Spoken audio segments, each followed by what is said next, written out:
नमस्कार। आज के इस व्याख्यान में सभी विद्यार्थियों का स्वागत है। आज के हमारे इस व्याख्यान का विषय है, जो पहले हमारा आधा रह गया था टॉपिक, उसी पर हम आगे चर्चा करने जाएंगे। माधवाचार्य के द्वैतवाद में ब्रह्म संबंधी जो विचार है उसी का द्वितीय भाग है ये। माधवाचार्य का ब्रह्म विचार शंकर और रामानुज के ब्रह्म विचार से भिन्न है। वे ब्रह्म विषयक अद्वैतवादी अवधारणा को अस्वीकार करते हैं, चाहे वह शंकर का अद्वैत रूप ब्रह्म हो या रामानुज का विशिष्टाद्वैत रूप ब्रह्म। उनका ब्रह्म शंकर के निर्गुण, निर्विशेष एवं भेद रहित ब्रह्म से भी भिन्न है एवं रामानुज के स्वगत भेद युक्त ब्रह्म से भी। माधवाचार्य ईश्वर को सगुण एवं सविशेष मानते हैं।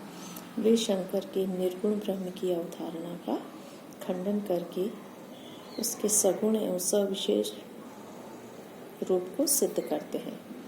उनका कथन है कि निर्गुण ब्रह्म की अवधारणा को स्वीकार करें तो उसे अज्ञेय होना पड़ेगा और ऐसा ब्रह्म अभीष्ट नहीं होगा, उचित नहीं होगा। ब्रह्म इसलिए भी निर्गुण एवं निर्विशेष नहीं हो सकता क्योंकि निर्विशेष स्वयं एक भेदक तत्व है जो सविशेष तत्वों से निर्विशेष तत्व को पृथक करता है।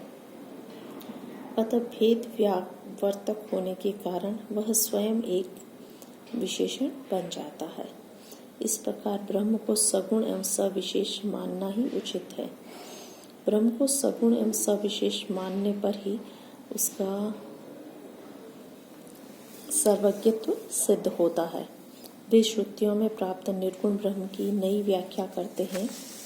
उनके अनुसार श्रुतियों में ब्रह्म को निर्गुण कहने का अर्थ है कि वह त्रिगुणातीत है। वे इसे अनेक श्रुतियों से भी सिद्ध करते हैं। उनका कथन है कि शंकर का अद्वैतवाद द्वैत या भेद को मिथ्या या भ्रम मानकर भेद का तिरस्कार करता है, जबकि भेद ही एकमात्र यथार्थता है। वास्तव में शंकर के दर्शन में भेद का तिरस्कार और अभेद का प्रतिपादन बौद्ध तत्वज्ञान के प्रभाव में हुआ है। वे शंकर के अद्वैतवाद को बौद्ध शून्यवाद का विकृत औपनिषदिक संस्करण कहते हैं।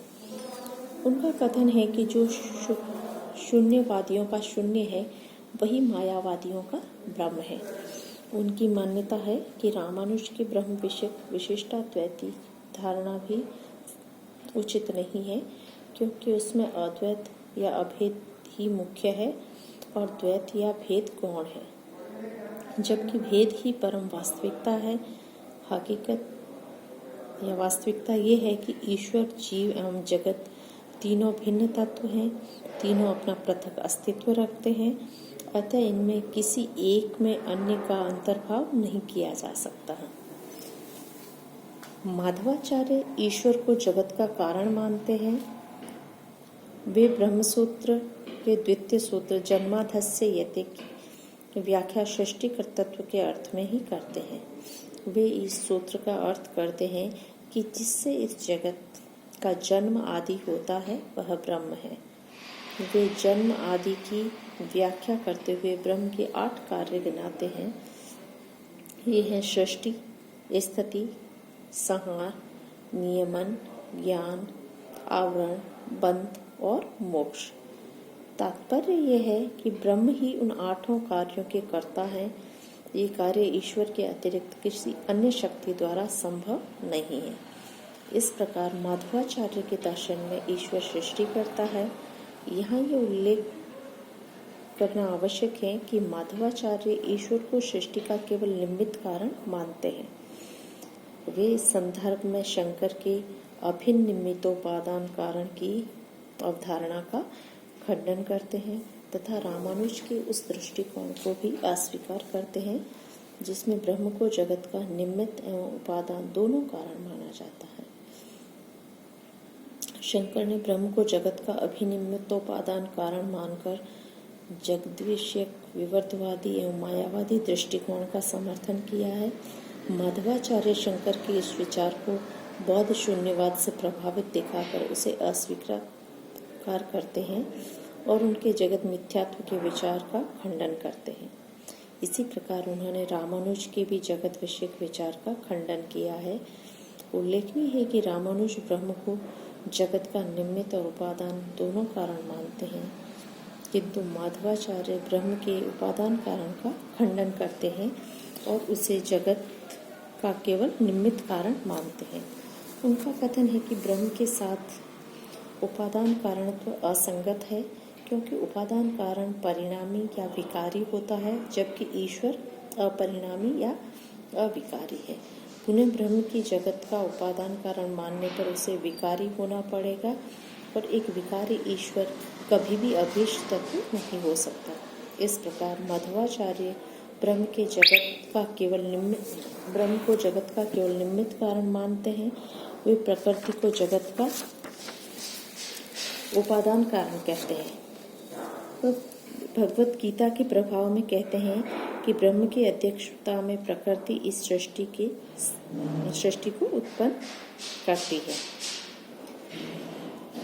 माधवाचार्य कहते हैं कि ईश्वर नित्य, चित्त, सर्वव्यापी, सर्वदृष्टा, सर्वशक्तिमान, सर्वज्ञ एवं अनंत गुणों से युक्त है।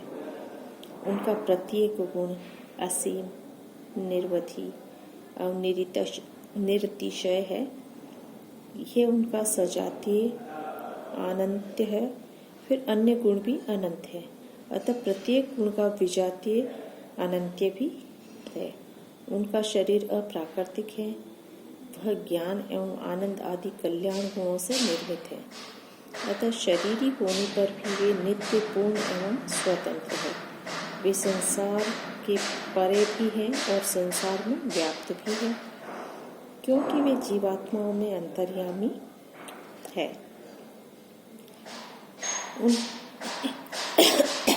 ईश्वर सत, चित्त और आनंद है। वे सत्य है क्योंकि उनका स्वतंत्र अस्तित्व है। वे चित्त हैं, वे आनंद हैं, आनंद घन हैं। वे दूसरे को भी आनंद वितरित करते हैं। प्रेम, दया, ऐश्वर्य, शुद्धता, ज्ञान, शक्ति आदि उनके अनंत गुणों की कोई सीमा नहीं है। ब्रह्म सत्यों का सत्य, नित्यों का नित्य, चेतन तत्वों का चैतन्य है तथा सत्ता, प्रतीति एवं प्रवृत्ति का निमित्त है। वे सभी सीमित वस्तुओं से परे हैं, इसलिए श्रुतियों में ईश्वर का विवेचन नेति नेति पद्धति से पाया जाता है। ईश्वर साक्षात विष्णु हैं और वे वैकुंठ लोक में रहते हैं। मध्वाचार्य के अनुसार लक्ष्मी ईश्वर की दिव्य भार्या है, उनकी शक्ति है, वे उनसे भिन्न हैं और केवल उन्हीं के अधीन हैं। लक्ष्मी भी ईश्वर के समान नित्य, मुक्त, अप्राकृतिक देहधारिणी है और देश काल में व्याप्त है, किंतु लक्ष्मी गुणों में ईश्वर से न्यून है। लक्ष्मी ईश्वर की उत्पादक शक्ति का शारीरिक रूप है। वे ज्ञान संपन्न प्रकृति है, किंतु ईश्वर उससे गुणों में महान है। माधवाचार्य अवतारवादी है। वे इस संदर्भ में भगवत गीता से प्रभावित हैं। उनकी मान्यता है कि ईश्वर संसार के कल्याण के लिए यथा समय अवतार धारण करते हैं। यद्यपि ईश्वर एक हैं, तथापि वे अनेक रूप और अवतार धारण करते हैं। उनके ये रूप और अवतार भी सब प्रकार से पूर्ण है। ईश्वर और उनके अवतारों में भेद दृष्टि अनुचित है। ईश्वर ही पवित्र मूर्तियों में गुप्त रूप में आर्चा रूप में उपस्थित रहता है। उनका कथन है कि ईश्वर का ज्ञान केवल आगम प्रमाण से होता है। प्रत्यक्ष और अनुमान ईश्वर का ज्ञान कराने में समर्थ नहीं है। वे ईश्वर को वेद का महोपाध्याय मानते हैं। माधवाचार्य का द्वैतवादी ब्रह्म विचार परवर्ती भारतीय दर्शन में कटु आलोचना का विषय बना। मधुसूदन सरस्वती, नरसिम्हाश्रम मुनि के दीक्षित तथा चिकित्सक ने प्रखर तर्कों से द्वैतवाद का खंडन किया है। माध्वानुयायी इनके तर्कों से द्वैतवाद की रक्षा न कर सके। उनके विचारों ने माधव और उनके अनुयायियों द्वारा द्वैतवाद के पक्ष में दिए गए सभी तर्कों का खंडन किया तथा भेद के व्यावहारिक सत्य का प्रतिपादन किया। माधव की द्वैतवादी विचारधारा में ईश्वर एक सर्वोपरि तथा पूर्ण सत्ता नहीं रह जाता है। द्वैतवाद ईश्वर की स्वतंत्रता को असंभव बना देता है। ईश्वर को सृष्टि का केवल निमित्त कारण मानना तथा सृष्टि विषयक सामग्री के लिए प्रकृति पर ईश्वर की निर्भरता उसे सीमित कर देती है। एक सीमित ईश्वर धर्म में कभी भी अभीष्ट नहीं हो सकता है। जीव एवं जगत का ईश्वर से भिन्न होना, साथ ही उनका ईश्वर पर आश्रित होना आत्म विरोधाग्रस्त है। इस प्रकार इन्हें तत्व की कोटि में नहीं रखा जा सकता।